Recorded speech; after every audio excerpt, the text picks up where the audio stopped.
And Figen joins us now from Manchester. We're also joined in the studio by terror and security expert Justin Crump. Figen, let's come to you first, if we may. Well, I'm sure the loss of your son still hurts you today. Of course it will. But I'm also sure that perhaps this moment now, a law in his name that will protect and save lives in the future must feel like a fitting tribute and give you some comfort right now. Yeah, absolutely. And, you know, it couldn't have come at a better time. When the Prime Minister, Rishi Sunak, phoned me at home, it was actually the morning of Martyn's 35th birthday, and I actually said to him that is the best birthday present anyone could have ever given to Martyn. And just remind us why you felt this law had to come in place. What are the things that you noticed were missing that perhaps venues weren't being accountable for? Well, I think staff training is one of the big issues, really. What we are asking for is that people, even at small venues, 100+ capacity, have the basic training to recognise suspicious behaviour or suspicious packages, etc. And I think at the end of the day, the protect duty that will be introduced will hopefully in the future save lives, definitely.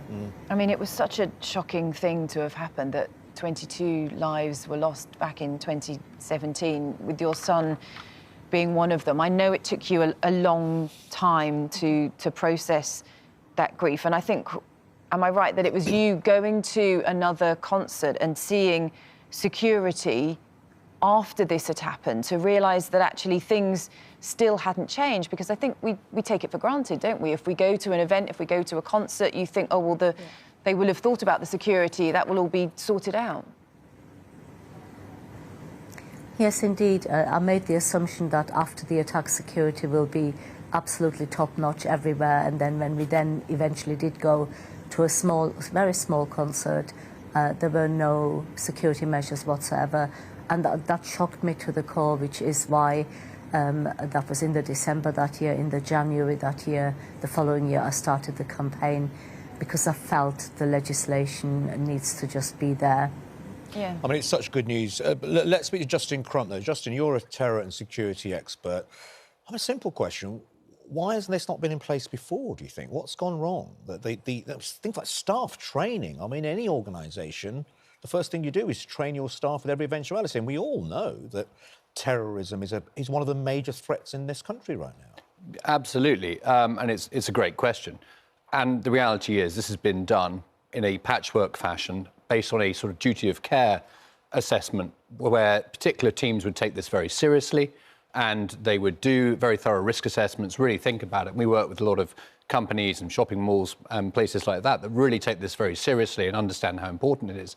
But it is effectively optional for others. If you don't do it, there's no punishment until something goes wrong, like we've seen in this case here, and then with these tragic consequences.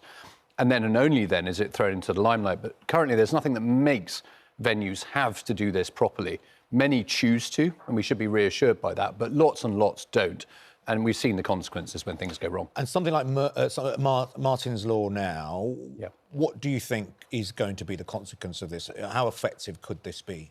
I think making this a very clear duty of care. You know, you must do this if you're a venue of more than 100 people, which takes in a huge amount of venues in the UK, of course. You must have certain levels of things in place. They've been made accessible, they're easy, they're things like training, education, risk awareness. And then larger venues, 800 or more, have to have these much more thorough things in place.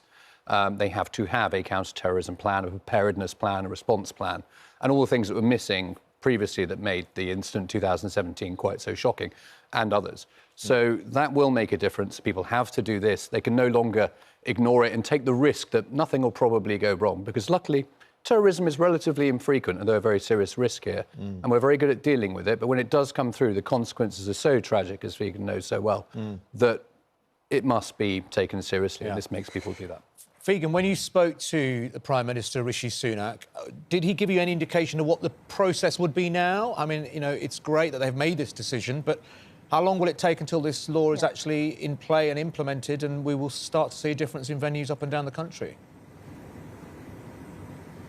Yeah, obviously in an ideal world, I'd love it to be a legislation by the 6th anniversary because it's already taken so long. But realistically, I know that the parliamentary processes are going to be a bit more complicated than that.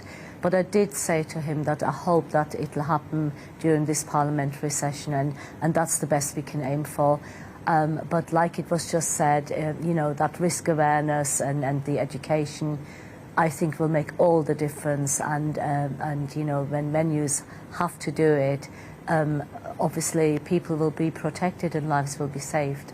I know it's been frustrating for you, hasn't it? The amount of time that you feel you've been campaigning, and obviously the number of events that have been taking place in that time. How was it when you got a call from the Prime Minister, when you got that news? Because you know, it's quite something, isn't it, that he rang personally to talk to you about it? Yes. Yes, I mean, it was incredible, obviously. I'm so grateful that he actually personally phoned me. It's been a long, long journey, but, you know, the persistence paid off.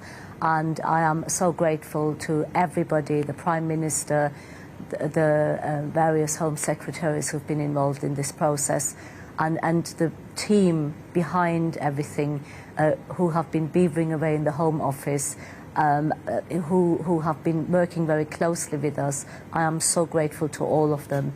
It's been, you know, hard work by so many people, and yeah, we've got to this point now, and I'm really, really pleased about it. Well, you should be. I know that, you know, obviously nothing will ever make up for the loss of your son, but you must feel very proud that this will now be brought into situation, won't it? And in his name, this is his legacy. Yeah, and you know, it makes me feel like he's not died for nothing, and hopefully he will be pleased that on some level that actually his death will obviously result in other people being spared the same fate. Figen, can I just also ask you, how are you? I mean, I've watched you. I mean, I can't believe it's been 6 years, you know, but I'm sure for you can. And I've watched you. You've been doing media interview after media interview, campaign after campaign. You're living every mother's worst nightmare. How have you coped in the last sort of 6 years, and how are you feeling right now? Well, obviously I'm grieving, and I'll always grieve. But I think doing this campaign has been a coping mechanism, if I'm honest, and it will keep, you know, people often say, what are you going to do after the campaign? Well, I'll be carrying on campaigning, because I don't feel that once the legislation comes in, like with any major change, things aren't going to be embedded straight away. So I think there'll be a period of embedment, but I'm going to be hanging around and lending support as much as I can and continue talking about it. But yeah, the keeping busy is a coping strategy for my grieving, definitely. Well, listen, good for you. Well done on all your campaigning and the success that you've achieved because of it. And, you know, good luck with the continued campaign in that case. Thanks so much for joining us this morning. We really appreciate it.